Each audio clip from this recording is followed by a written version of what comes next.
Hi, this is Kirby Anderson. Each day we take on the tough issues and provide a biblical perspective to them. The topics we cover are wide-ranging: apologetics, theology, prophecy, creation and evolution, intelligent design, marriage, family, child-rearing, the millennial generation, trends in society, politics, economics, business, religious liberty, the Constitution, public policy, foreign policy, military policy, tensions in the Middle East, abortion, homosexuality, pornography, sexual ethics, media, technology, history, and America's godly heritage.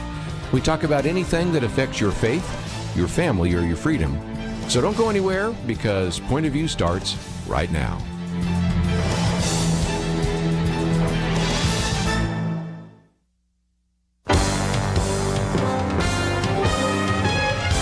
Across America, live. This is Point of View.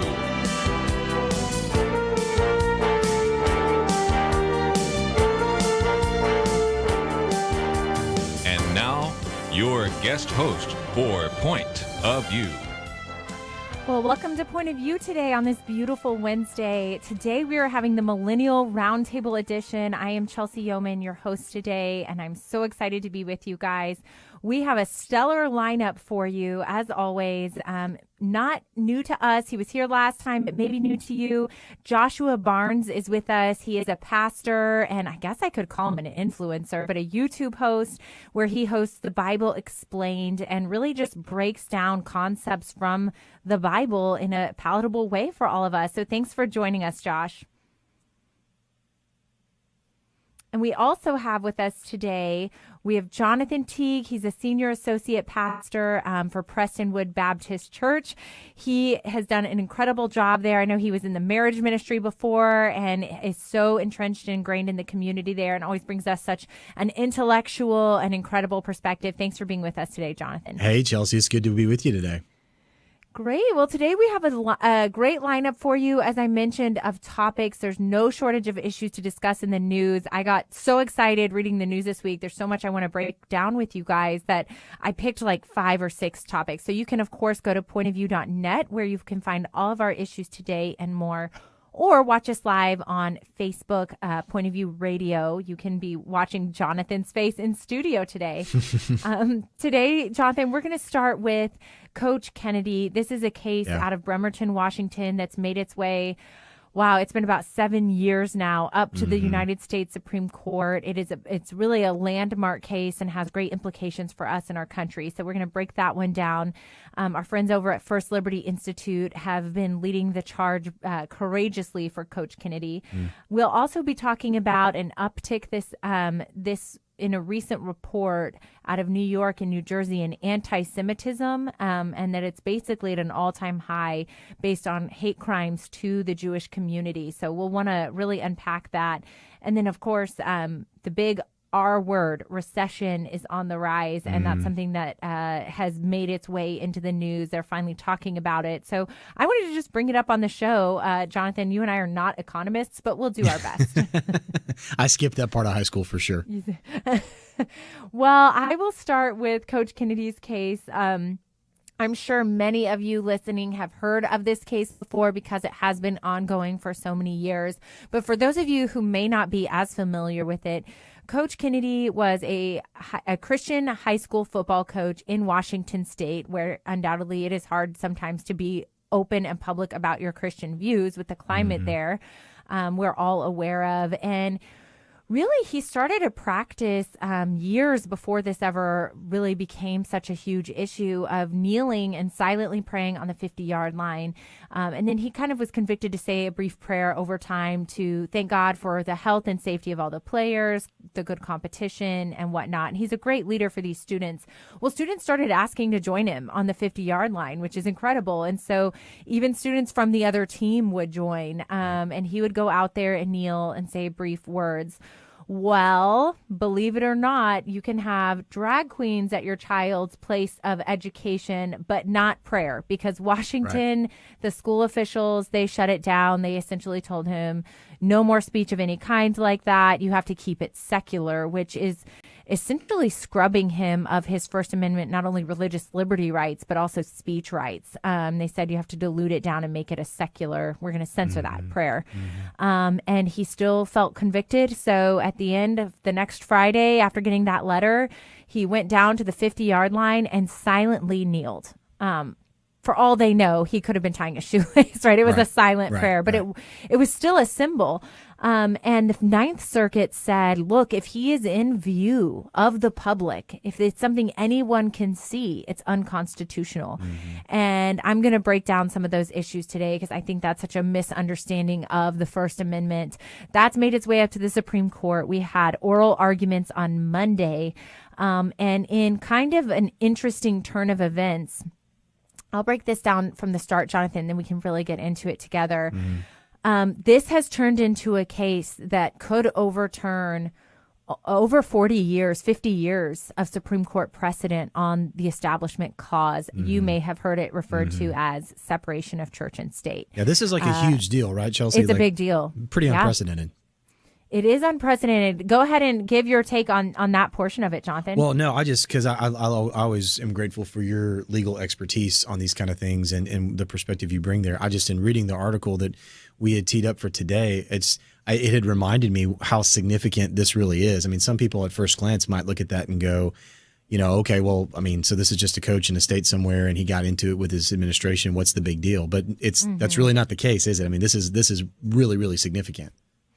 It is. It is. We're really at this heading point where there was a case in 1969 that said children and students in school and their teachers, they don't lose their First Amendment rights to think for themselves, to believe for themselves, and to speak for themselves when they walk in the school. It's a very famous quote, but the left has pushed the Establishment Clause so far, that clause that says the state cannot establish a religion, that now we have a case before us where you can't even silently pray at an extracurricular activity in public where people can see you. If we can't call that religious discrimination, I don't know what is. Now, luckily, we do have a really strong Supreme Court makeup right now, but this could really flip that Establishment Clause mentality of separation of church and state on its head. And I think it's about time. What do you? Well, yeah, and I thought that was interesting too, seeing that 6-3 majority right now from the conservative standpoint. Obviously, that's going to color the interpretation here on this case, which I'm for that. I think that's a good thing. I think you'd made the point a moment ago too about the all kinds of variations of things now that can be inserted into the public school setting, all across the LGBTQ spectrum, from library books and other protests. What I saw a couple weeks ago in Austin, Chelsey, where kids were being led in a Pride Day celebration. In a public school, little elementary age kids, and yet here's a football coach who can't even go out onto the field. And if I understand correctly, this wasn't required for players. And by the way, if you've ever played 12 seconds of organized sports in high school, you know the difference between when a coach is compelling you to be at something and not, and what's required and what's not. Athletes know that. And so that's pretty intuitive anyways. And athletes also will respond to coaches as mentors and leaders as well. And to me, just on that relational level of what our kids have already lost through the pandemic and distance learning and not being in person. And now, to de-incentivize these core relationships that we've always counted on. I know when my wife and I were doing student ministry for years, I mean, we loved Christian coaches, Christian teachers, and the influence that they bring. And it again, Chelsey, to me, it signals a slight and subtle but very obvious sort of de-incentivizing of people of faith in the public context, in the public school, from being able to have any influence at all that, if I'm not mistaken, should be as protected for them as it would be for somebody else that has a contrasting worldview. You're absolutely right. I mean, I think we need to really unpack that last statement you said after this next break, Jonathan, because the truth of the matter is not just conservatives, but religious individuals have been so siloed and so isolated. It's really insane to think about. So when we get after this break, we'll really break that down.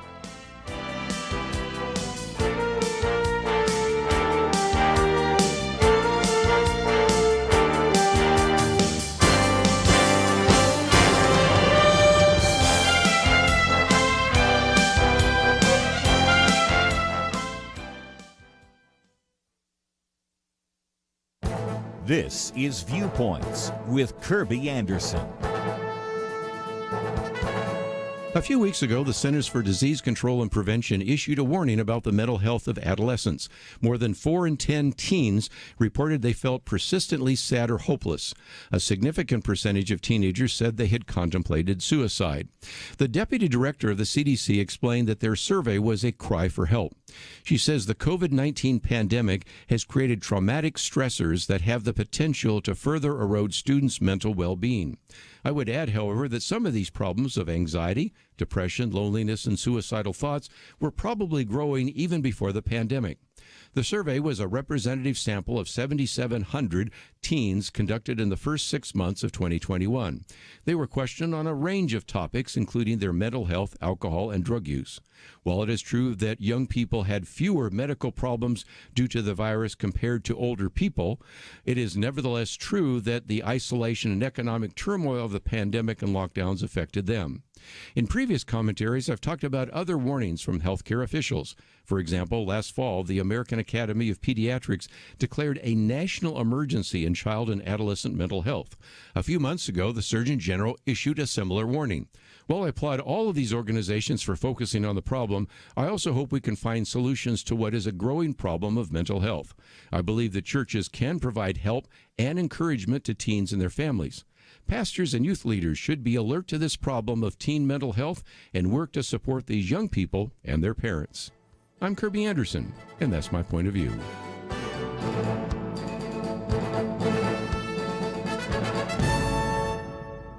For a free copy of Kirby's booklet, A Biblical View on Inflation, go to viewpoints.info/inflation. That's viewpoints.info/inflation.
You're listening to Point of View, your listener-supported source for truth.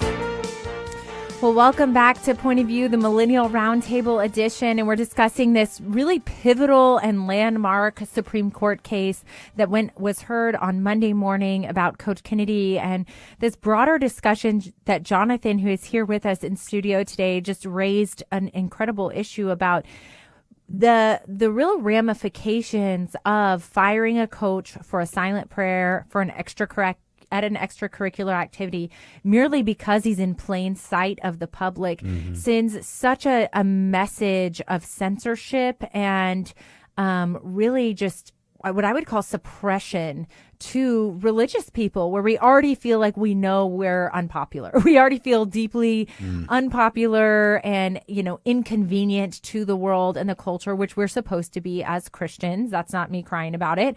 So I really want to get, Josh, your take on this, from your own standpoint, not only as a pastor, but maybe with kids in school and the message you think this sends to people and what we should do about it as Christians. Yeah, absolutely. It's shocking to me, if you go back to the Continental Congress when our Constitution was being written, they were praying and having convocations at every session of the Continental Congress. I mean, you can go back and read the prayers, and they're very much Christian prayers, not just generic he and she God sort of things, So it's hilarious to me that this would even be a discussion. How could this even be a question, whether or not somebody who happens to be employed in a government position, whether he's allowed to pray in public?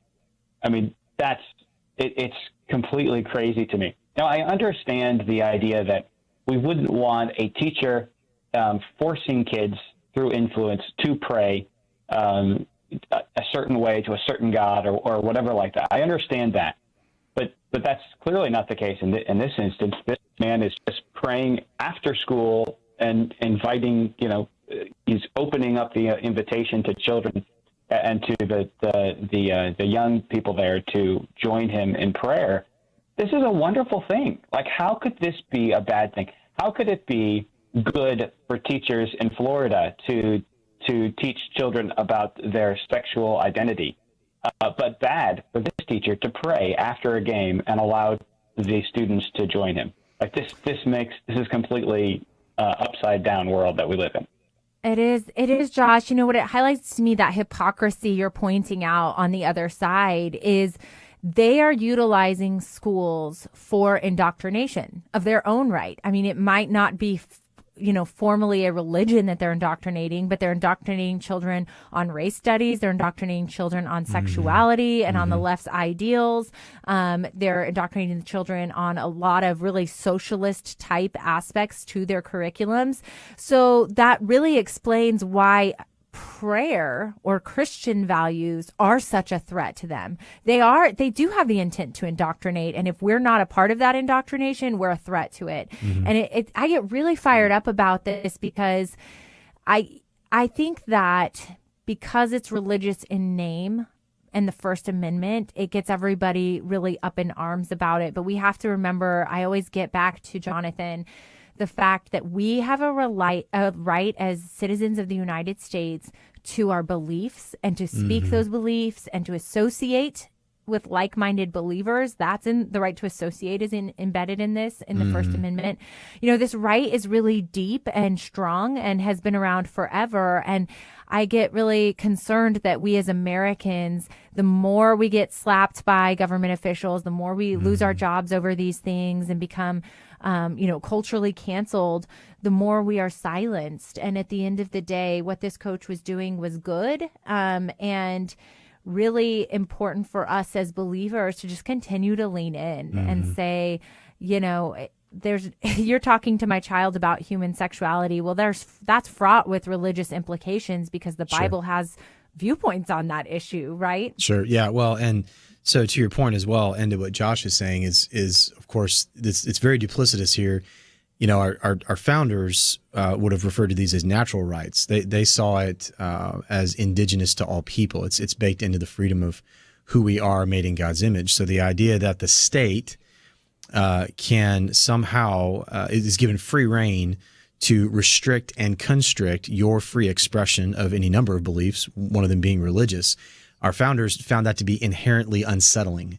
And so they built in a whole number of checks and balances within what we call the American system, the American experience, constitutionally, that ensure that whether it's a coach that wants to take a knee in the middle of a football field that the school district paid for, or any number of other applications of it, that there's space for all of that. And to me, Chelsey, the irony here is that here we have an example of an entity of the government that is in an effort, and this is the irony that particularly younger people listening should really think about this, because there tends to be, I think in younger audiences, Chelsey, there tends to be a reading of this and going, well, see, there's another example of somebody that's being over the top. I know he's even accused of this in the article. You're being over the top and bringing media exploitation to this, and you're just trying to build your own brand or be known and seen for this. Or maybe it's just a guy that wanted to kneel and pray. Maybe that could be just as simple as that. But regardless, I think we need to see the irony here that here the government is saying, or the state is saying, free speech is important and the protection of free speech is important. It's so important that we're going to restrict yours. That is deeply ironic and very, very, I think I would agree with you, a very inconsistent application, a misinterpretation really of the spirit of what the First Amendment's all about. You're absolutely right, Jonathan. I think it's funny that they're accusing him of being flamboyant about his faith. And he, at the end of the day, did have a silent prayer after all. But even so what? Right. He's not prophesizing. He's not out there trying to convert students. I even heard when I actually worked at First Liberty Institute, the firm running this case, and there was a Buddhist assistant coach on the sidelines who was doing a Buddhist prayer, and he was not fired. And so I think we have to just highlight those inconsistencies on the other side. And I just would encourage any of you who out there that your voices, should be loud about your beliefs. They're not confined to houses of worship or your home or your quiet time. We live out our faith. It perpetuates every part of our lives. It drives us and motivates us, hopefully in word and action. And because of that, we don't have to be silent, and we do have rights. And I'm very hopeful that the Supreme Court will protect those rights. I am going to turn now real quick in the last couple minutes we have before break to an article that we saw about anti-Semitism rising on the rise. And so I don't think it's isolated to Christianity. I think any religious worldview is so at odds with the secular world that we're seeing those implications everywhere. But Josh, did you see this article where it said anti-Semitic incidents in the United States are at an all-time high and increased by 30% and 20% in the first quarter? It included things like assault and incidents with children on the streets of New York and New Jersey. Josh, off the cuff, what was your initial response to reading this article? It was shocking to me that this is taking place. And the reason it's shocking is because it's not being reported anywhere, really. You really don't hear much about this. And that's, I think, the story here. The story is that it's not being reported as a story. Because what does the media do they'll manufacture reasons to march for Black Lives Matter or to march, against police officers. But when it comes to a segment of the population that they would just classify as white, the Jewish segment of the population, they don't really care that incidents against the Jews are rising. Who cares about anti-Semitism? What they care about is whatever advances their political goals. I think it's very telling. It shows us that when the media and the mainstream media gets outraged about one of these racist incidents, what they're really doing is trying to advance a political agenda. They're not really concerned about racism, or they would be concerned about this as well. Absolutely. That's such an insight that we have to talk about, which is why I picked this article for the show. Part of it being that I didn't see this anywhere. This was on a small New York outlet, and it talked about the fact that vandalism, harassment, and assault were all up last year. This was produced by ADL, who, is a group that is made up of Jewish adherents, and that it is religious discrimination and cultural discrimination that's up in New York and New Jersey, and that's not being reported on. You're so right in that. But other minorities matter. Other religious viewpoints matter. I always say, religious liberty for Christians is religious liberty for all. I mean, we all have the same rights, and it's really horrible to see what's happening there. So we're going to go to one of those quick breaks, but we'll be back right after this.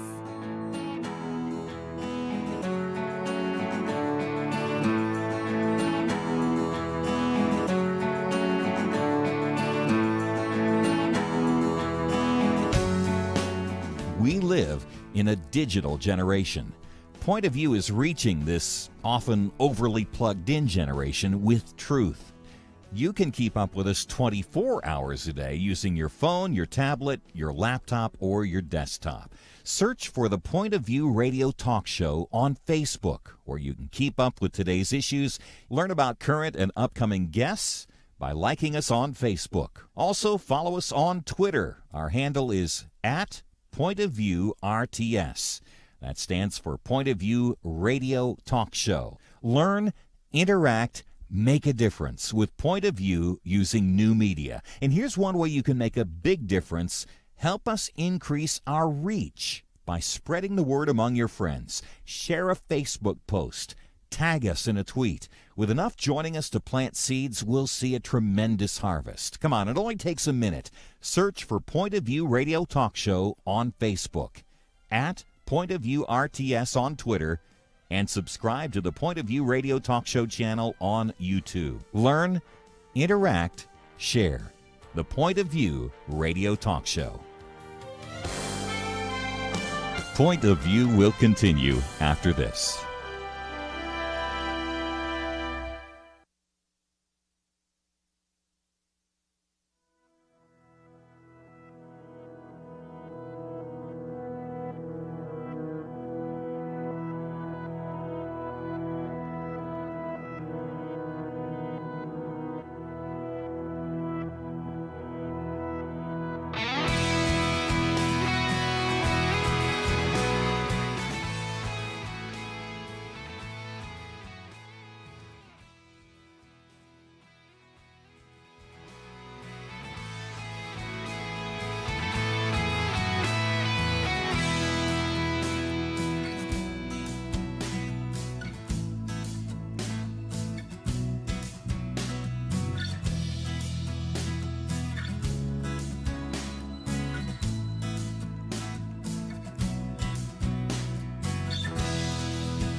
You are listening to Point of View.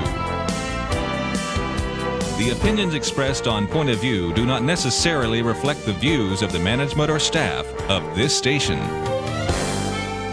And now, here again, your guest host for Point of View.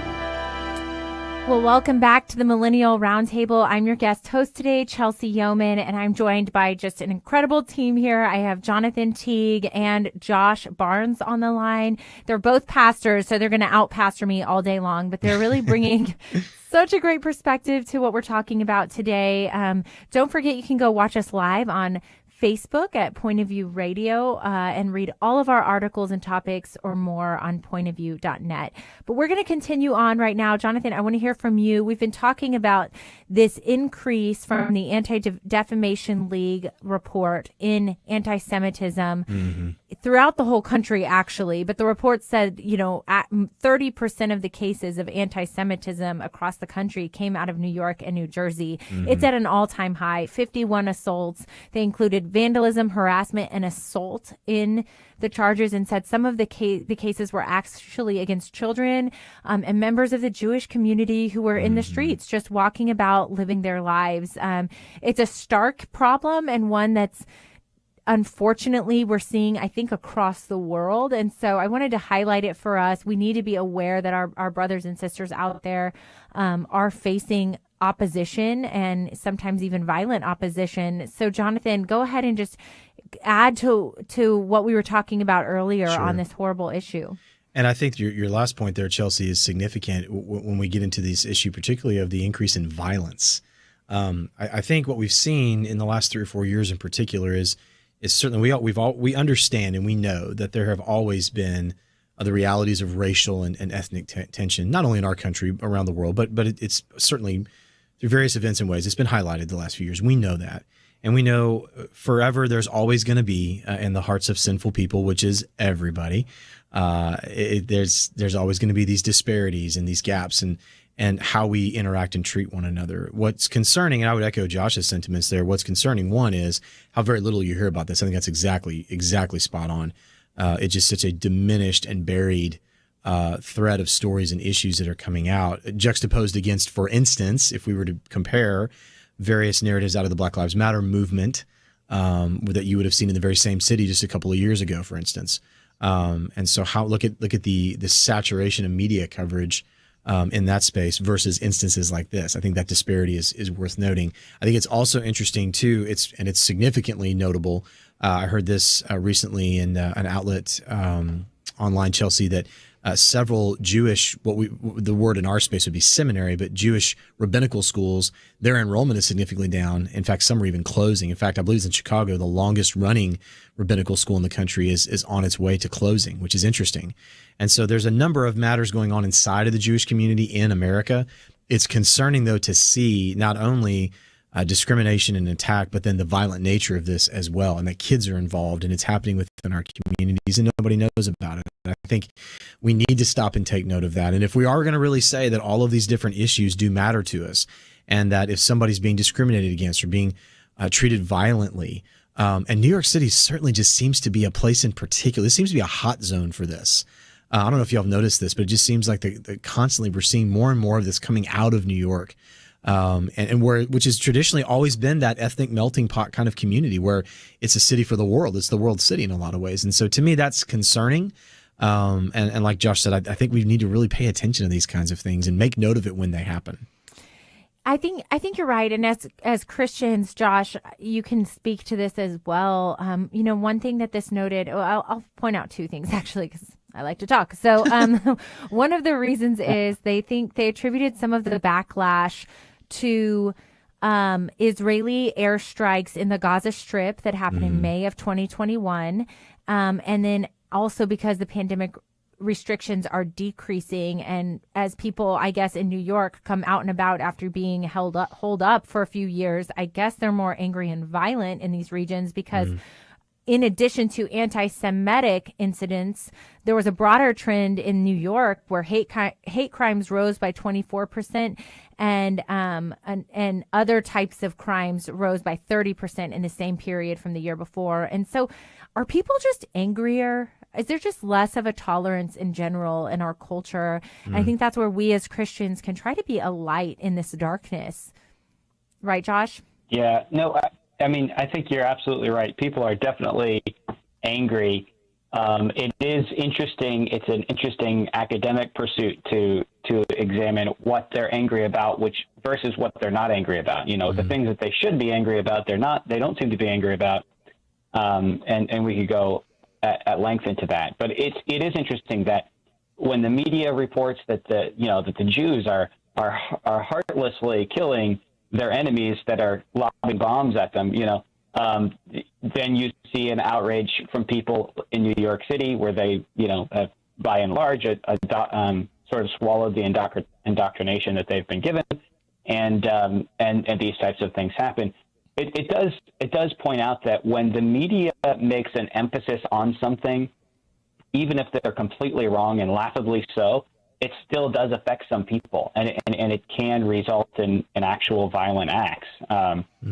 And so that's concerning. As Christians, though, I mean, just to be clear, and I think this is pretty well known, but Scripture tells us very clearly that we are made of one. That the Lord made all people of one blood. That they're in Christ. There's not Jew and Greek and Gentile and Jew. There's just Christian believers and unbelievers, right? And our heart for others is not based on their skin color or their nationality, but rather whether or not they have Christ or whether they need Christ, And so this should be our attitude as Christians, of course, right? It shouldn't have anything to do with the nationality, color of skin, all that kind of thing. But when we bring it back around to what we're seeing in our country today, and we see the media make this again, and I'm kind of harping on the same thing, but the media makes this big issue about really any time that a black man is hurt about anything, whether he's arrested for something he did wrong or not, but then just completely ignores Jewish issues and actual hate crimes against the Jews, and in such a way where they're actually calling out the Jewish nation and acting like the Jewish nation are the perpetrators of crimes just for even existing. You see that the media shouldn't be really our source of information as Christians. We should be going to the Scriptures and saying, what does the Bible say about these things? Yes, well said. Well said. It just deludes the real issues of injustice that are happening and racism that are happening, and of course, those media outlets are all located in New York City. And so this is actually in their backyard, and it would do well for everyone just to know what's going on, which is one of the reasons, Point of View, we try here to highlight news that maybe you aren't seeing everywhere, or just put a different Christian perspective on what is going around the world. I'm going to shift gears now a little bit and talk about the economy, because a lot is coming out in the news about stocks decreasing as inflation rises. The recession word is being thrown out there now, and we're going to do our best to unpack a little bit of it here on the show. I think these are big words. It's a stressful time for us as Americans. There's potentially World War III on the horizon, war everywhere. We all know that the supply chain issues have impacted us, as is the ability to buy groceries for some people as prices are skyrocketing, and it's a stressful time. So I got to use my pastors while they're with us today just to encourage us through this discussion. So I'll really just introduce it here real quickly. Stocks continue to fall on Tuesday, and have been falling since the start of the year, essentially. And it's something that we've all been paying attention to. This article is on Yahoo, but many are reporting on it that overall the NASDAQ is down more than 20% on year, falling mostly because of tech. They're saying a lot of the tech stock is falling. So Apple, Meta, Alphabet, Netflix, and Tesla plunged from record highs. And usually I think investors or their advisors would call that a market correction. But because it's down so much, now investors are starting to say this is definitely more than a correction in the market. And so it's something we all need to be looking at. And in addition to that, they kind of attribute it to two things: the war in Ukraine, and the COVID-19 lockdowns in China specifically have put a lot of pressure on prices for, they said, the categories of food, energy, shipping, and manufacturing goods, which really we will talk about after our next break. We're going to have to highlight the issue of so many of our goods coming from China, or as Trump would say, China, because he was right all along. You know, when we manufacture here in America and we bring these things home, we're less reliant on the global economy and what's going on over there, particularly when we potentially are going to be at war with some of these entities.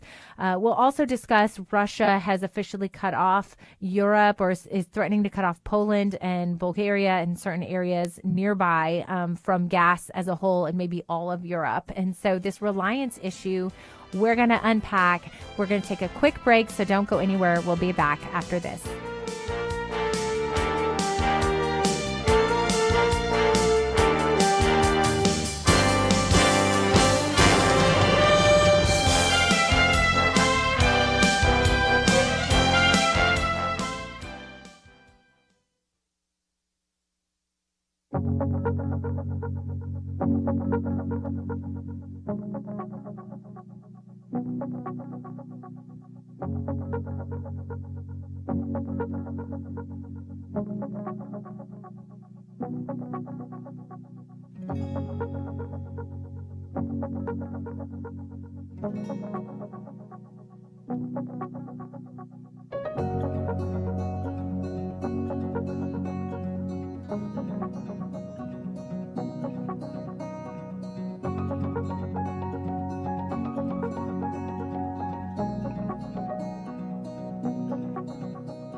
Now, back to Point of View, your listener-supported source for truth.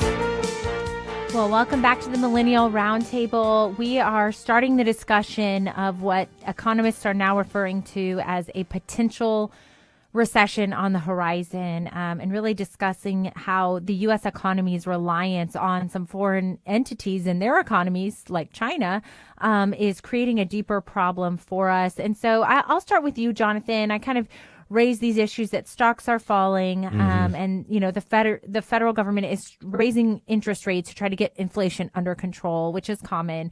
You know, what are your thoughts on the initial part of this, which is the stock markets are consistently falling. It's more than a correction, we now know. And also why, the fact that we're having supply chain issues is a major obstacle here. Yeah, I think 2 words we're looking for here, Chelsey, are elections matter. And so I think I knew you would bring it home. I think one aspect of this is a significant policy shift in Washington, D.C. And so obviously when we kind of basically run from some of the indigenous resources that the American economy can produce internally, which we saw in the previous administration in the last 3 or 4 years in particular, I think we make ourselves subservient to global markets and the trends of global markets. I saw a shot today in Beijing where there's like 5 confirmed COVID cases and yet several 100,000 mandatory testings being done, which means if you're standing in a testing line, you're not out on a freight yard somewhere loading a boat full of supplies to be shipped around the world. You're not at work, and we forget sometimes the ripple effect of what is very much a global economy and our codependency on it and in it. And then you look at what's happening also in Ukraine and Eastern Europe and all the implications of that. I think that that situation is certainly beyond just the human tragedy of it and the violence, the perpetrated violence unnecessarily by Putin and his regime, but I think we're seeing, Chelsey, the after effects and the ripple effects of that throughout Europe and now back into where we are. Plus, all of that confluence with what we were still doing in a semi-pandemic season in 2020-21 for sure, coming out of the pandemic. Look at the stocks that are plummeting. They're all tech. They're all digital consumption tech-related stocks. Apple, Meta, Alphabet. Netflix is in a free fall right now because, people had to go back to work. We didn't get to office at home. We didn't get to do as many things. There was less quarantining. So it's fascinating to see those trends and then just kind of see how the bottom kind of falls out of a purely digital economy. I think that's really interesting as well. It speaks a lot to consumer habits. It speaks a lot to what's happening in the workplace. I know you saw this, Chelsey. We're in California now in the House. They're thinking about the 4-day work week. I did not see that. All the different ramifications that's coming from this idea of, I think it's, where do we fit in the workplace? How much output do we have? What kind of yield does the American economy really bring to the table? There's just really fascinating ripples to all of this. I talked to a guy in our church today who's in this space, who's a broker and deals in investment, younger guy. He said his clients are ready to jump off the cliff, and so is he. And so I think it is a real frustration out there in the financial space, and it affects people at home as well. Right. I like, though, that you're tying it to things that we naturally may have a short memory. It is connected to things like the pandemic, obviously, and the fact that we essentially shut down commerce among smaller corporate companies and the family-run companies and the middle class, lower income. We're all hit the most by COVID, and we're feeling those impacts now, and likely will for years to come. And that's important for us to know. Josh, the economists and investment experts said that while they're worried about the recession, there are a few trends that have been interesting, like the fact that they are increasing interest rates. People are still spending and people are still keeping up with price increases everywhere. And so they're thinking that there's enough stability to withstand 3 to 6 months of recession, they're saying, get through it, and that will ultimately boost the economy on the other side. Did you want to add to anything Jonathan or I'm saying about this? Well, I think that Jonathan really hit the nail on the head in several nails on several heads, because I think one of the things that he mentioned was exactly what I had gathered. And, I like to spot out when I read these kind of articles, some of the hypocrisy that's evolved. And, oh, my goodness, this article wants to blame everything, the war in Ukraine and everything around the world except for Joe Biden. Here's a man who's been president now. He's in his second year of his term. And, he's been sort of riding on the Trump high for the last year. And so far, since January, stocks have been falling. Now, when you're comparing them, that the stock market is still above where it was when we went into COVID-19 and we had that big drop. It's still above that, right? We're still not even back to pre-COVID-19 levels as far as, COVID-19, before it started, we're still above that, right? So it's just sort of comparative falling, which I think does have a lot to do with tech companies and that kind of thing. I'm not the expert, but I do have to, just take a big look at this and say, look, Netflix isn't failing because of Putin, right? I mean, Facebook Meta isn't failing because of Putin. These guys are liberal companies that people are just not interested in doing business with, and that's why they're failing. And I think wokeism is a big part of what we're seeing here in the stock market. Yes, we as consumers, we do have a choice after all, and we still have a capitalist economy. And I like what you're saying about no one's blaming Joe Biden. But I would say this, I'll distinguish. I think publicly the media is never going to say that. But I truly, in my heart, believe that the general American public and the general voter, they're intelligent creatures. They can connect dots, that we're logical creatures. And that is reflected in things like President Biden and Kamala Harris's approval rating. I mean, even among Democrats, a poll came out today. This is my favorite thing. It's so damaging. This poll said that among Democrats, only 19% of respondents would want the current president to run again. That's telling. Wow. Yes. Wow. Yes. And less than half of that, 7%, would want Harris to run. So I want to be careful here to not just, paint with too broad of brushstrokes and say, I think that people are paying attention. They are feeling this. The people who are feeling this the most are the ones who are having a hard time paying their bills and paying for groceries. And my heart goes out to them. And it's easy for economists and investors to say, we're going to be able to withstand this just 3 to 6 months and it'll be done.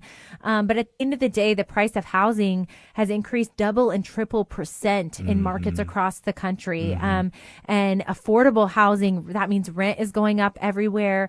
That means it's great for homeowners, but anyone who wants to purchase a home or be independent and come off of public housing, for instance, it's becoming increasingly more difficult to do those things. And so I don't want to talk about this without talking about the people who are really going to be hurt from this. Those of us who are feeling the impact here. Right, Jonathan? Well, yeah. And Chelsey, I think we ought to note too, as well, that in the midst of all this, and there was some of this in the Trump administration at the end when COVID was first hitting and everyone was trying to understand how to pivot and subsidize the realities of lost income and not be going to the workplace.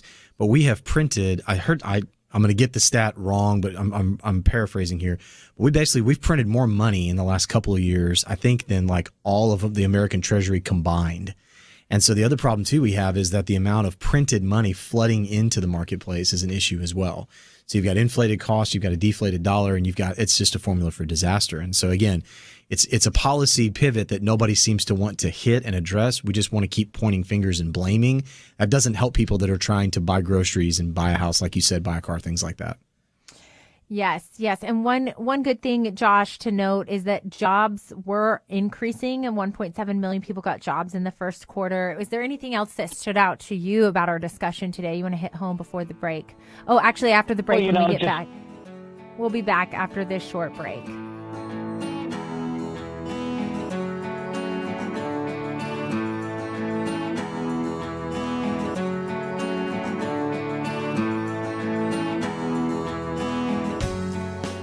Having civil conversations about important issues seems to be harder and harder. Various media outlets tell people what they should believe, why they should be outraged, and getting people to actually think, well, it can be difficult. Whether it's the gospel, tax issues, social policy, or just about anything else, you need to have solid information and clear thinking to address the hard issues. You need God's truth applied. And that's what you get in less than 2 minutes with Point of View's Viewpoints Commentary, a daily resource to help you be informed and think through the things we need to be talking about. It is free and will arrive in your inbox each day when you visit pointofview.net/signup. Sometimes we know we should say something, but we're silent because we're not quite sure what to say. Viewpoints Commentary can help you break the silence and change the narrative. It can make you a more equipped agent for truth. Get your free subscription to the Viewpoints Commentary at pointofview.net/signup. Pointofview.net/signup. Point of View will continue after this.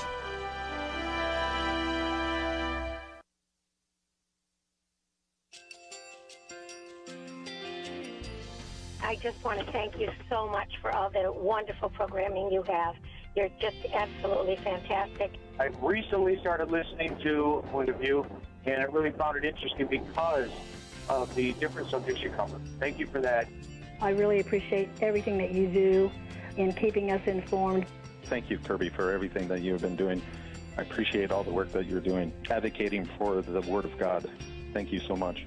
Point of View, I think, is absolutely necessary because it's a Christian perspective, a biblical worldview perspective, and receive very current, up-to-date information about what is really going on, week to week in our culture, which is changing so rapidly, and yet it's morally sliding backwards.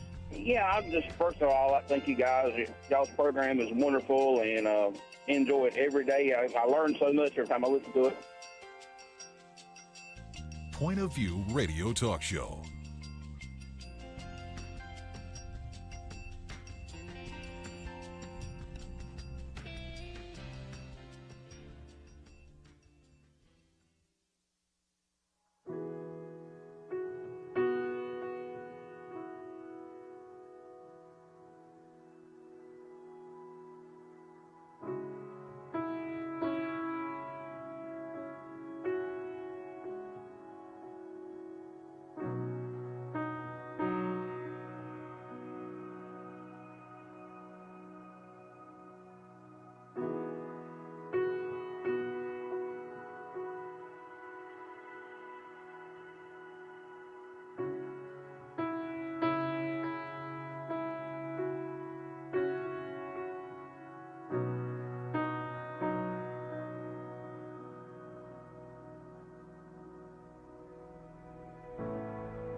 Hi, this is Kirby Anderson. Each day we take on the tough issues and provide a biblical perspective to them. The topics we cover are wide-ranging: apologetics, theology, prophecy, creation and evolution, intelligent design, marriage, family, child-rearing, the millennial generation, friends and society, politics, economics, business, religious liberty, the Constitution, public policy, foreign policy, military policy, tensions in the Middle East, abortion, homosexuality, pornography, sexual ethics, media, technology, history, and America's godly heritage.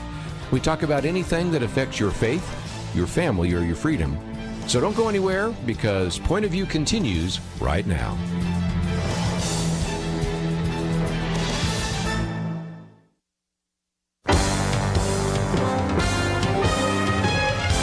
Across America, live. This is Point of View.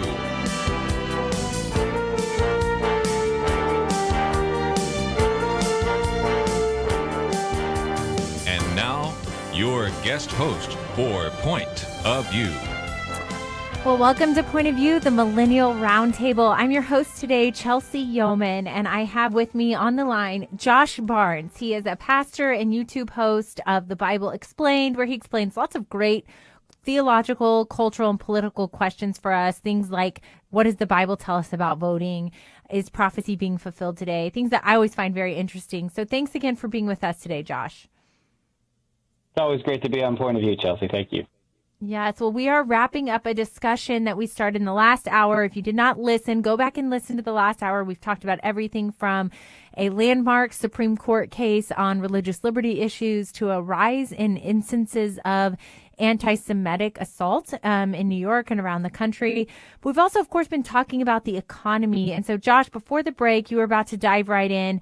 We've just been talking about the consistent decline in the stock market and really predictions that we're going to face a 3 to 6 month recession, maybe even next year, but that we're in it for the long haul here on the economy side of things. And Josh, you were about to start talking. We've been talking about how much really COVID and our leadership plays a role in all of this, right?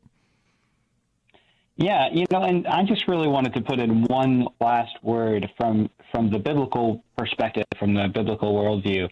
Let's keep in mind that Christians throughout the centuries have dealt with much worse things, right? That's not to downplay the negative impacts of the stock market and the recession that we're almost certainly going to see.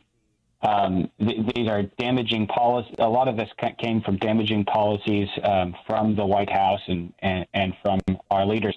But as Christians, we need to make sure that our faith isn't in the stock market. It really needs to be firmly grounded in the Lord.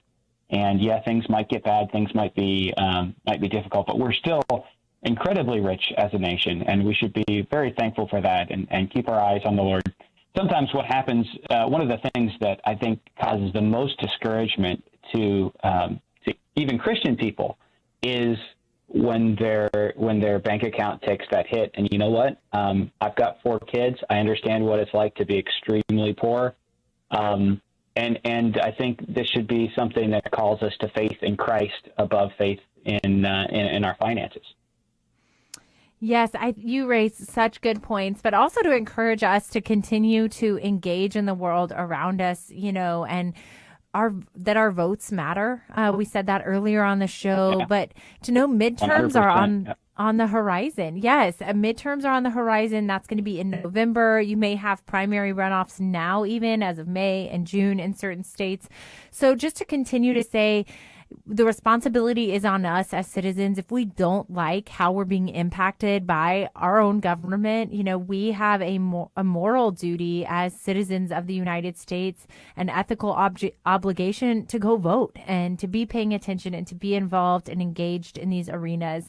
And then also to not forget, I always say to look beside us at our neighbors, our friends, and our churches and our communities, and how can the church really help people during a time when people are bracing and maybe people are really hurting, especially on the low income side of things. If people need help and assistance, to be there for them. And it's always a great opportunity for the church to be the church. We're really unpopular culturally, we say, but in terms of charitable giving and care for one another, nobody does it better than the Christian church. No one spends more trillions of dollars on caring for people around us in our communities than Christian charities and nonprofits and the church. So I always do like to say that. We are going to move on now. You can read this article on pointofview.net or any of our other topics for today. But we're going to shift now to one that I saw, and I've just been laughing about this probably for 2 or 3 weeks now. So Josh, I had to bring it to the show to talk to you about because it's making me laugh. Elon Musk pulled the ultimate power play. He is sick of Twitter being a weapon of censorship. And he has decided to do what I guess someone who's a quarter of a trillionaire can do, which is buy Twitter outright. And so I know all of you have probably heard this by now. Elon Musk is obviously the head of Tesla and SpaceX and many other up-and-coming innovative tech companies and platforms. And he offered, I think it was $45 billion to buy out Twitter after he became a board member a few weeks ago. Twitter did not have many other options and is officially engaging with him on this offer. And they're deemed to be under contract by about the end of the week.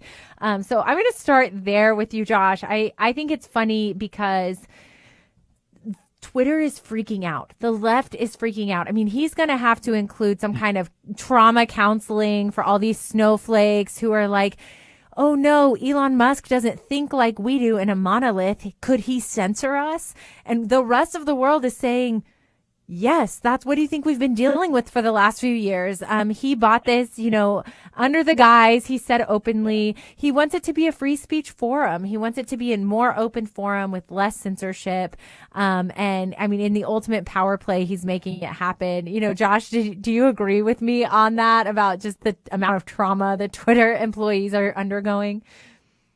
Yeah, it is particularly satisfying to watch this all play out because the things that they're saying on CNN now are this guy could actually ban speech just because he doesn't like it politically. And we're all saying, yes, that's kind of our problem. Exactly. Like, you're finally hearing us. But of course, the bias of the media, we could talk about that really forever. But no, it is incredibly satisfying. Now, I think we have to be careful not to become Elon Muskians, because remember, the guy isn't exactly a conservative, but he does stand for free speech, and that's a wonderful thing. We've had such trouble with these social media platforms, especially in the last several years, as they've realized that just saying that, just flapping, using the excuse that, oh well, you're disagreeing with medical professionals gives them the right to just turn you off, so you don't have a voice anymore. Even if you're quoting the CDC, they'll just say that you're disagreeing with medical professionals. And I personally have been banned from several platforms or been taken down for a while. Wow. But we've had this discussion, as conservatives about what are we going to do about it. And one of the big things we've been trying to do is create other platforms, and all of those have epically failed. This seems to be the solution that we've been waiting for. Just take over the platforms that already exist. I think that's a brilliant move.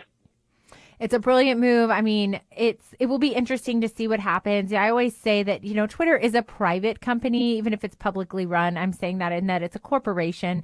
They're allowed essentially to operate however they want. The problem is they're used as a public forum, like a sidewalk or a park where you have these free speech rights.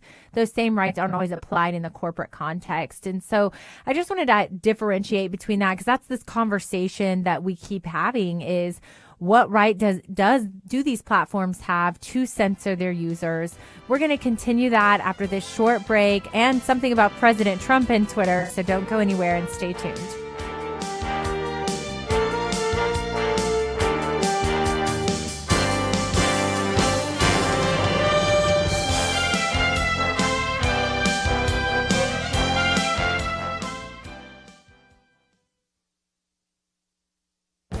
This is Viewpoints with Kirby Anderson. A few weeks ago, the Centers for Disease Control and Prevention issued a warning about the mental health of adolescents. More than 4 in 10 teens reported they felt persistently sad or hopeless. A significant percentage of teenagers said they had contemplated suicide. The deputy director of the CDC explained that their survey was a cry for help. She says the COVID-19 pandemic has created traumatic stressors that have the potential to further erode students' mental well-being. I would add, however, that some of these problems of anxiety, depression, loneliness, and suicidal thoughts were probably growing even before the pandemic. The survey was a representative sample of 7,700 teens conducted in the first 6 months of 2021. They were questioned on a range of topics, including their mental health, alcohol, and drug use. While it is true that young people had fewer medical problems due to the virus compared to older people, it is nevertheless true that the isolation and economic turmoil of the pandemic and lockdowns affected them. In previous commentaries, I've talked about other warnings from healthcare officials. For example, last fall, the American Academy of Pediatrics declared a national emergency in child and adolescent mental health. A few months ago, the Surgeon General issued a similar warning. While I applaud all of these organizations for focusing on the problem, I also hope we can find solutions to what is a growing problem of mental health. I believe that churches can provide help and encouragement to teens and their families. Pastors and youth leaders should be alert to this problem of teen mental health and work to support these young people and their parents. I'm Kirby Anderson, and that's my point of view.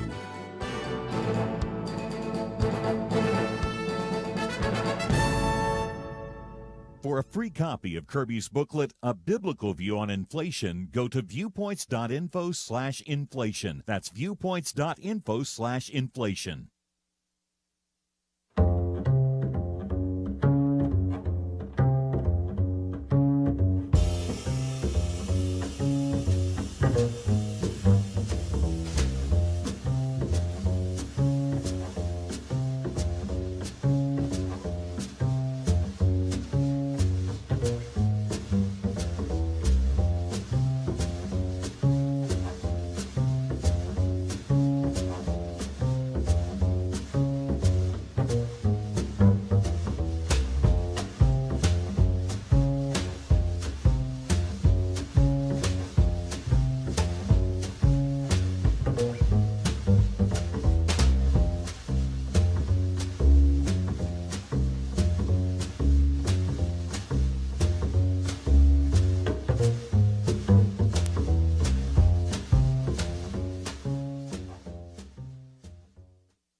You're listening to Point of View, your listener-supported source for truth.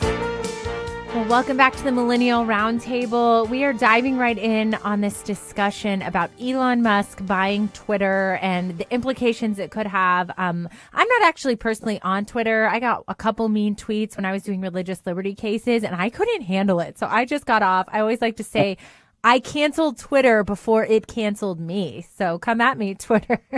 What about you, Josh? You mentioned you've been shadow banned on Twitter for your viewpoints. I'm curious to hear if you want to share any of that. So I've actually not been shadow banned on Twitter. I'm similar to you. I never really got into Twitter. I'm gonna take a stab at it now that it's Musk is controlling it. No, but I've actually on YouTube have had several videos that have been taken down. I've gotten warnings, and these are just things when I've been reporting the news, saying what is out there, talking about actual stories, without any extra fluff. I'm just reporting the news and saying what people are saying and what's been reported in the news. And I get taken down off of my video gets taken down. I've gotten several strikes on it, and you know how YouTube works. It really hurts a YouTube channel when you get a strike, and it hurts how many people see it, and it can actually take the whole channel down. So I've experienced that quite a bit, actually. That is However, really off. Go ahead. Go ahead. Well, I was just going to say the interesting thing is that when you're dealing with this kind of banning, the problem, and I think this is what you were wanting to get into, was the problem is here that it's not so much that they don't have the right to ban whoever they want, as a company, right, as citizens. They're not the government. However, they're claiming to be unbiased, and they're clearly being biased in who and how they apply these bans. And if you disagree with them, they're going to ban you. So I think it's really more the claim that they are an unbiased source of information, where people can share ideas, when they truly are very obviously biased. Yes, that's absolutely it. I mean, when you have Al-Qaeda and ISIS able to recruit and train via Twitter and YouTube, but the president of the United States is booted, there's a problem there and an inconsistency there. And the other part of this is we live in it. I mean, we talk about the information wars a lot, where people desire truth. And I think we're entitled to a dialogue where we need to know information. We need to know the facts. We need to know the truth. And when all of that is siloed and controlled for us as a society, these become tools and weapons for propaganda.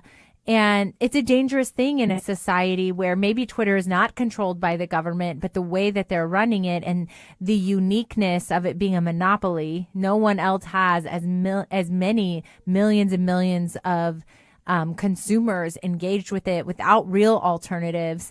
That's where some of those laws come in, and we can start to say, should Twitter be considered a public forum? Should Facebook be considered a public forum? And I, as an attorney, would say yes, they're unique, they're monopolies, and because of that, they shouldn't be insulated from it. But the other thing I think I like to highlight is I was at this very nerdy lawyers conference about 2 years ago, maybe a year ago.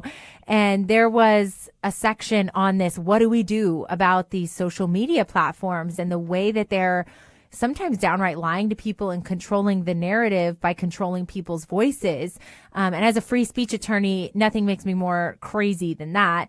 And this man got up and said, you have no idea how extreme left these actual Twitter IT people are. Yes, they have algorithms they're setting and designing to do things automatically, but in Silicon Valley, they view it as part of their mission being there to do just this, to perpetuate their version of truth or their stories and their narratives and shut down the other. And we've all seen those cases in lawsuits.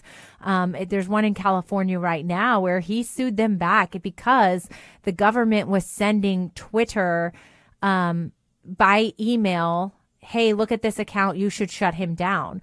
Well, in cases like that, Twitter is an actual agent of the government censoring and shutting down speech. I'm not sure if you were aware of that, Josh, but what do you think when you hear things like that? No, yeah, I wasn't aware of that. But the thing is that it doesn't surprise me, and I don't think it surprises anybody at this point. And one of the wonderful things about President Trump's mean tweets was that they exposed the extreme bias. Like, one of the things about President Trump is that he's so divisive that it really exposed a lot of things that were flying under the radar before.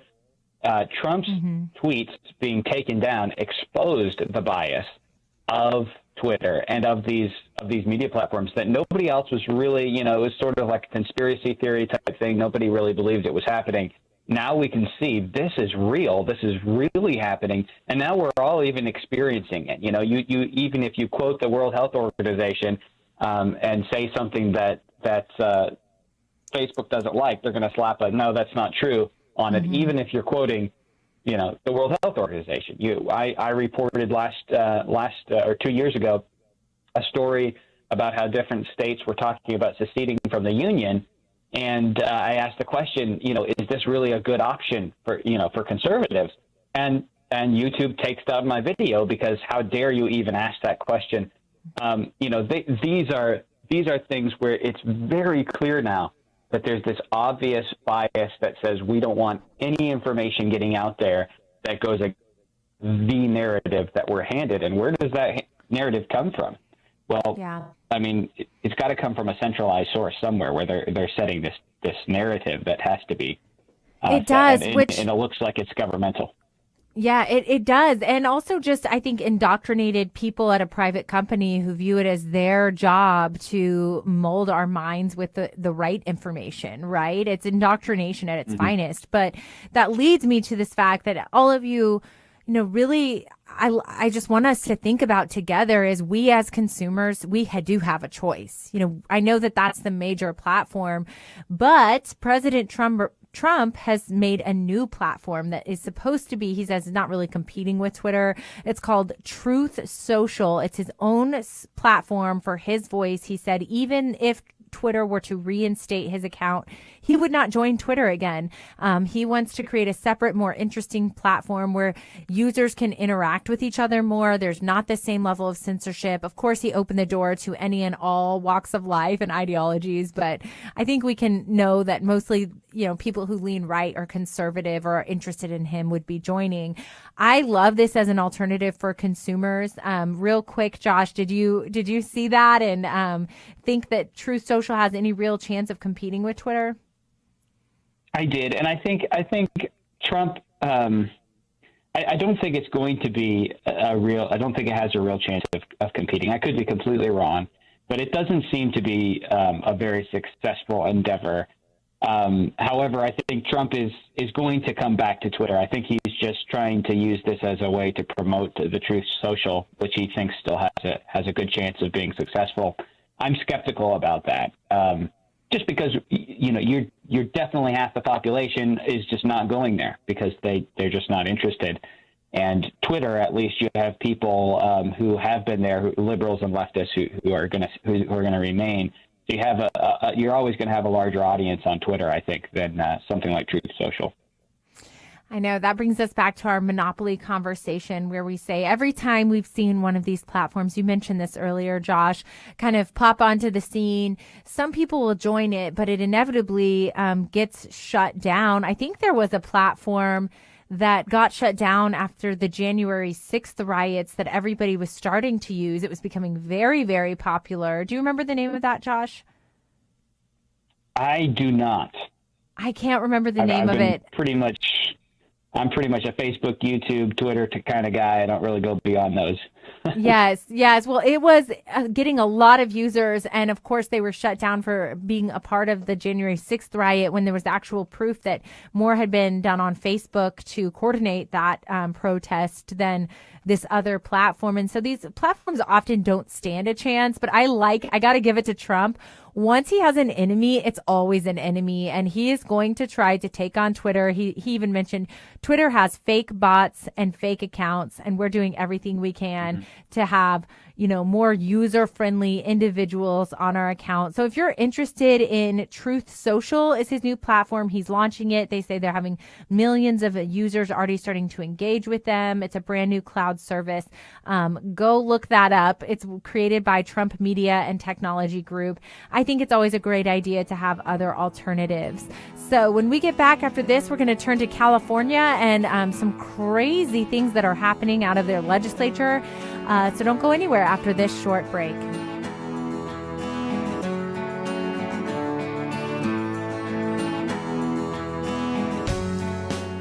We live in a digital generation. Point of View is reaching this often overly plugged-in generation with truth.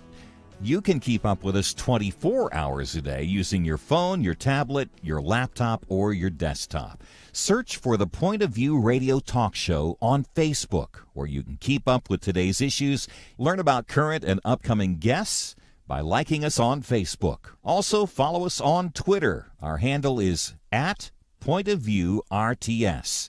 That stands for Point of View Radio Talk Show. Learn, interact, make a difference with Point of View using new media. And here's one way you can make a big difference. Help us increase our reach by spreading the word among your friends. Share a Facebook post. Tag us in a tweet. With enough joining us to plant seeds, we'll see a tremendous harvest. Come on, it only takes a minute. Search for Point of View Radio Talk Show on Facebook, @PointOfViewRTS on Twitter, and subscribe to the Point of View Radio Talk Show channel on YouTube. Learn, interact, share. The Point of View Radio Talk Show. Point of View will continue after this.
You are listening to Point of View.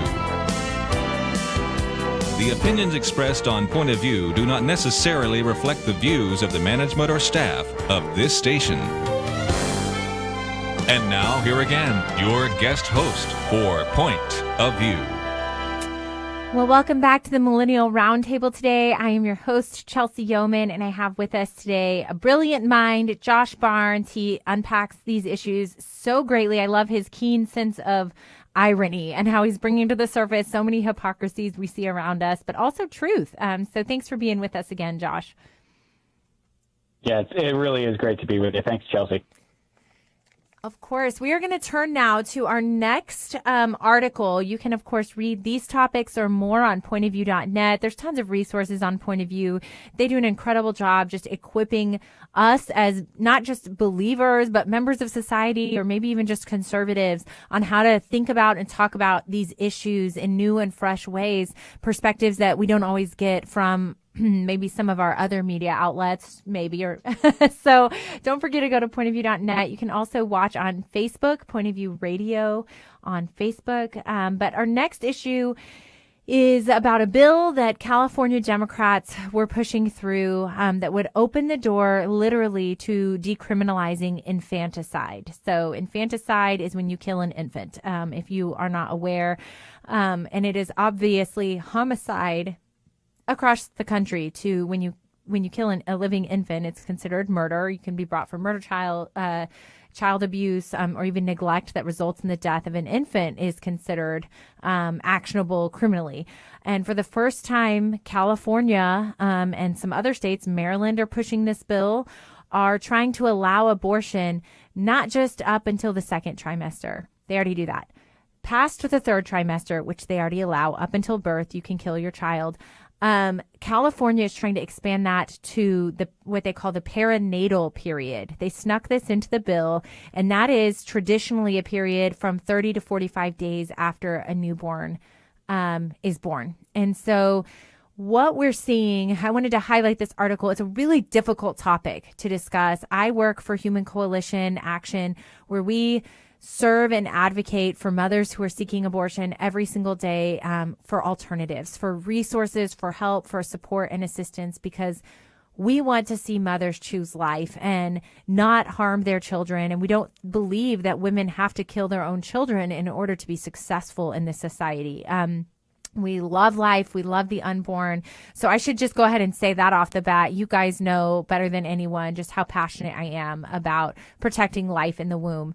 I can't believe we're sitting at a day and age where I'm having to discuss protecting life outside of the womb as well from abortion. So not only is this such an extreme bill, I had to highlight it, but Josh, I wanted to really bring it home to the point that the left is no longer hiding behind what I would call sanitizing their view on abortion. You used to hear that they wanted it to be safe, legal, and rare.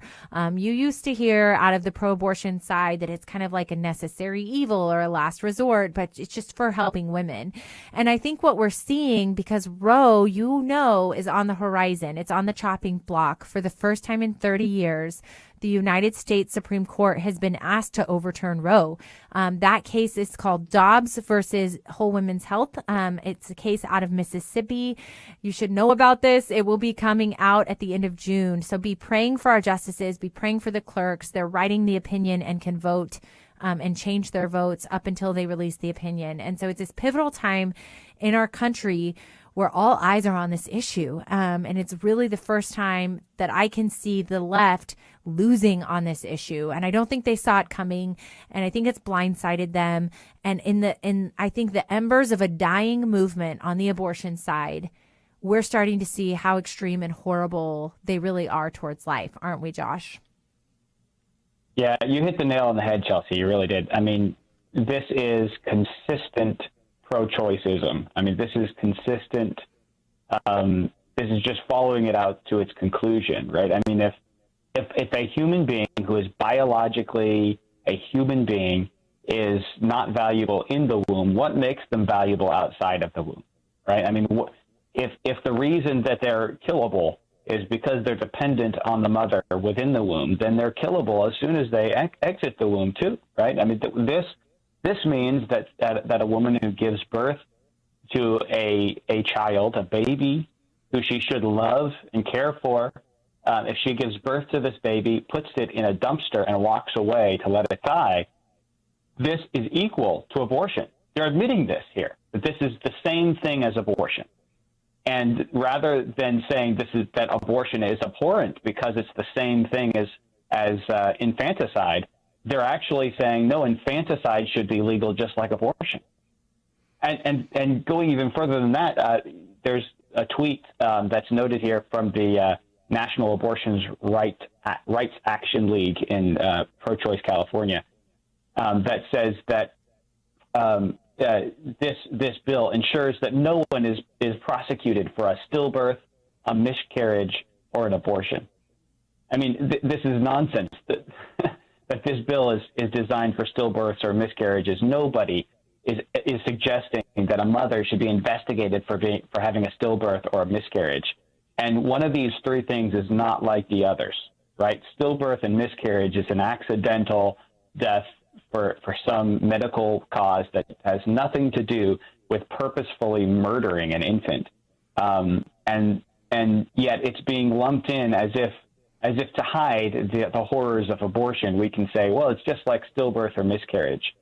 And it also is hurtful to those who've had stillbirths and miscarriages, because mothers who've been through this know they just lost their baby child. Like this child just died. Where abortion is said to be, oh, well, this isn't a real child. Again, lumping it in with a stillbirth and a miscarriage, again, acknowledges that it's a terrible, destructive, like saddening thing, because it's a death of a human child. And somehow they don't see the irony of all of this. Instead, they act like this all proves that it should be legal, but it actually proves just the opposite. Right. I think you're right. It's a point that you're making is one that even Justice Barrett made when they were having this debate on Roe. She said, really, the viability of a child in the womb, or the ability of a child to like live and be independent on its own without, at that point in pregnancy, when it would be born, it would live. It's an arbitrary line, because nothing is fundamentally different in the child, she said, at 18 weeks versus 28 weeks versus birth. It is a human and it is alive. And so those are the two things, I think, if you're sitting there and you're fired up about this like we are, and you believe in the value and dignity of human life in the womb, I just think that every argument from the other side can be quieted by the simple statement, every human life deserves to be protected from death. Right? It's human and it's alive. It's just simply small or underdeveloped, but so is a 2-year-old compared to a 30-year-old. All of their arguments really fall apart. But we do know that science and medicine has increased our understanding of what's going on in the womb, and when children feel pain in the womb, when they have fingernails, when they get a heartbeat. We know so much more about the development of a child. But I wanted again, Josh, just to highlight this, because we are seeing, especially in the movement in pro-life, I know it's my issue every day, but we are seeing some very extreme measures coming out of the left. They're trying to repeal the Hyde Amendment in the federal budget, which for the first time in 30 years means your taxpayer dollars would fund an abortion. They are increasing, like in certain states like Washington or Maryland, financial incentives to have an abortion. So not only will they help pay for it and get insurance coverage to pay for it, but they'll also give you tax breaks if you have it. So when you see some of these extreme things popping up, Josh, what are your thoughts about that, and how important is it for us to engage as Christians in this arena politically? Well, there's not really an issue that's more important for Christians to engage in besides the mass murder of infant children and preborn children. There's just no, what other issue could possibly hold a candle to the genocide that's taking place in our country every single day? Yes, this is so important. If you're going to be a single issue voter, this should be your single issue. Absolutely, 100%.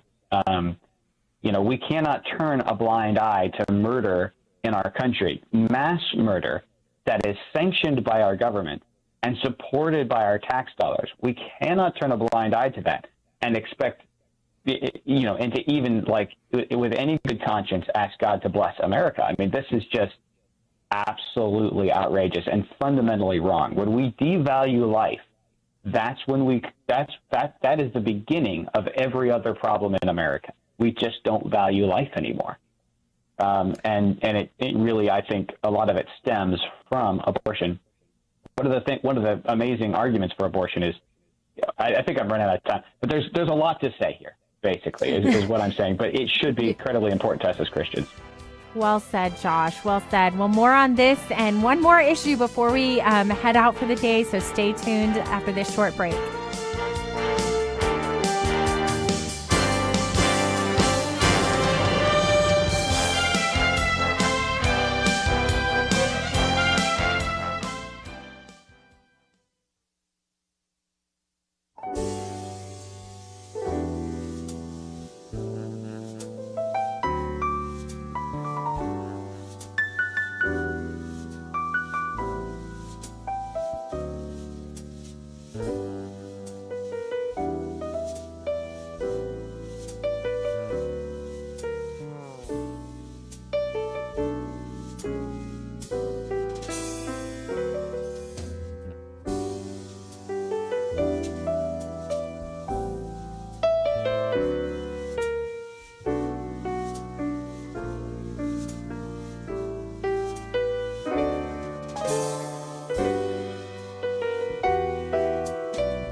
Now, back to Point of View, your listener-supported source for truth. Well, I am here with Josh today talking about so many issues that are in the news. I was saying earlier, it was hard to pick topics because there's so much going on. There's so many interesting things to discuss. So we've had a great, very full show today. Don't forget to go back and rewatch if you maybe missed the first hour on pointofview.net or on Facebook at Point of View Radio. But we're going to close out the hour with an article that really surprised me. Harvard committed $100 million to, quote unquote, redress its complicity with slavery. This article is published on CNN, and I guess Harvard is creating a fund to research and redress. They're pretty broad on what that word means. It's extensive entanglements with slavery as a university, they said, and it's because they're wanting to reckon with their past and made sure to note that slavery was not isolated to the South. I know that gets pinned on Southern states a lot, but that New England economy was incredibly reliant on slavery throughout the 17th and 18th century. And so they wanted to embrace these kind of reparations. Now, they don't say exactly what this fund is going to go to other than research. I guess they're going to research their role in the issue, and then also maybe set aside, I would hope, funds for maybe scholarships. That would be a great way to use that money. Josh, you read this article. I've never seen a university do anything like this. What were your initial takeaways? Well, okay, so I've got so much to say on this one. Awesome. I thought this was funny. I really thought this was hilarious when I read this, and not because racism is not a serious thing. Obviously, we've already spoken on that earlier, even in the show today. But the idea that Harvard is going to come out and say, 200 years ago, our institution had slaves. And so that means that today we need to pay 200 years later as if they are currently racist. And as if... Well, they are, but I'll get to that later.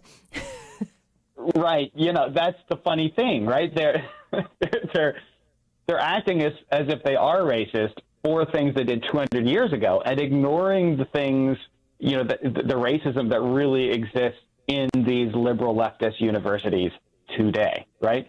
And then their solution, right? So not only are they talking about the sins of the father being visited on the children, right, many, many generations later, but not only that, but their solution is to take $100 million and to put it in a fund that says will be used for teaching, research, and service, teaching people about how racist they are, researching how racist they are, and serving. What does serving mean? It says some of the funds will be available for current use while the balance will be held in endowment to support this work over time. I mean, this seems like the money's really going back to Harvard to pay jobs that don't need to exist at all. But even if it was going to scholarships for people who were formerly enslaved, like whose great-great-great-grandparents were enslaved, it would be hilarious what's being suggested here. Like, imagine if Walmart were to just abduct you and force you to work for them as a slave for 5 years. And then finally, when they let you go, they say, we're really sorry about enslaving you. Here's some coupons to come back and buy from our store. I would be really insulted. The suggestion here is that they've been racist, but you know what? We're going to throw $100 million at giving people, scholarships to come back to our racist institution, and that's going to somehow make up for the racism that we've done. I mean, it's the whole thing is hilarious. Yeah, I agree with some of what you're saying. So let's highlight a few things that the university explicitly pointed to. They said some of our professors owned slaves. And so that was a big part of it. And then they talked about their history of eugenics. And so I want to hone in on this because this is so much more important for us to be aware of, than, I understand they're trying to make up for lost times. Look, they're a private entity. They're entitled to respond however they want, I guess. But I do agree with you. It looks like they're funding themselves. They're paying themselves, to conduct further research. I have a couple issues. First, they did acknowledge their history of eugenics, but I want to really tell you guys what really happened there. Eugenics originated by Charles Darwin's cousin, came up with the theories of eugenics, and it was really started with the stronger and fitter survive mentality of Darwinism. And so this idea of evolution and getting rid of the unfit, or as they would call them, unfit or undesirables, was a movement that took root. And it started in, where else do horrible ideas come from? Our elite educational institutions. Yes, our very own Ivy League schools. So Harvard didn't just say they taught eugenics. They actually took that theory and made it culturally popular. It started there. All of their professors, including law professors that taught up through the 40s, Justice Ginsburg while she was at the law school, got really a rundown of the eugenics theories. And then she was on record quoting, calling minorities unfit in the 80s. And so this entrenched ideology really trickled everywhere, even to our Supreme Court. And it was used to justify abortion. abortion was started in Brooklyn, in New York, by a eugenist who said the best way to, quote unquote, get rid of these unfit populations is to abort their children. So all of this is related. And when I know it sounds off base, but when Harvard is going to this extent, they need to really talk about what they did. And they need to talk about how other institutions that almost half the black population is missing because of ideology they started and perpetuated. Let's be consistent here. So I'll let you jump in, Josh, in the last couple minutes we have. And then the other thing I noticed is this is unique to the black population or the African-American minority population. And Harvard is currently being sued by the Asian populations for Asian discrimination in their application policy. So they're still being racist. It's just against populations that I guess they don't deem as important enough to cover in their $100 million fund. But I'll stop there, Josh. One last minute, few thoughts. Go for it. Well, I mean, Chelsey, you always outdo me in your comments. I mean, you've obviously done some amazing research here, stuff that I had no idea about. That's really, really interesting. But it just comes back to, in my mind, to this idea that we can fix it all by throwing money at it, right? Like, look, we're doing something. We threw $100 million at this problem. That fixes it, right? Even if that money was going to scholarships, who's to say that someone is better off for having a Harvard scholarship, right? And how, who's going to, decide who gets these scholarships? Some people, if you're going to be a lawyer, great. Harvard's probably a great place to train to be a lawyer. But if you're going to be something else with your life, Harvard may not be the place for you. So that's laughable. And then on top of it, the idea that it's actually going to go to scholarships has not been announced. It appears that it's really not going to scholarships. There's just going to be money that's thrown to teachers that want to teach on critical race theory and all this leftist stuff. And this is what the left does, right? They create problems and then they say, hey, we got to throw money at these problems, and then they pocket the money. Yeah, that's such a good point, Josh. Well, I want to make sure that our listeners can follow you and follow all the good work you're doing. Go ahead and tell us where they can really get to know you a little bit more publicly. Yeah, absolutely. People can find me on The Bible Explained on YouTube. And I also have, and that's more of just explaining concepts from the Bible channel. I also have a show called, remarkably enough, Point of View, where I do more political stuff. And you can find that at facebook.com/POV with JB. Thank you so much, Josh, for being with us. Thank you for listening in today. I hope you have a great week and a great day. Don't forget to go to pointofview.net to read all of our articles and discussions. Having civil conversations about important issues seems to be harder and harder. Various media outlets tell people what they should believe, why they should be outraged, and getting people to actually think, well, it can be difficult. Whether it's the gospel, tax issues, social policy, or just about anything else, you need to have solid information and clear thinking to address the hard issues. You need God's truth applied. And that's what you get in less than 2 minutes with Point of View's Viewpoints Commentary, a daily resource to help you be informed and think through the things we need to be talking about. It is free and will arrive in your inbox each day when you visit pointofview.net/signup. Sometimes we know we should say something, but we're silent because we're not quite sure what to say. Viewpoints Commentary can help you break the silence and change the narrative. It can make you a more equipped agent for truth. Get your free subscription to the Viewpoints Commentary at pointofview.net/signup. pointofview.net/signup. Point of View is produced by Point of View Ministries.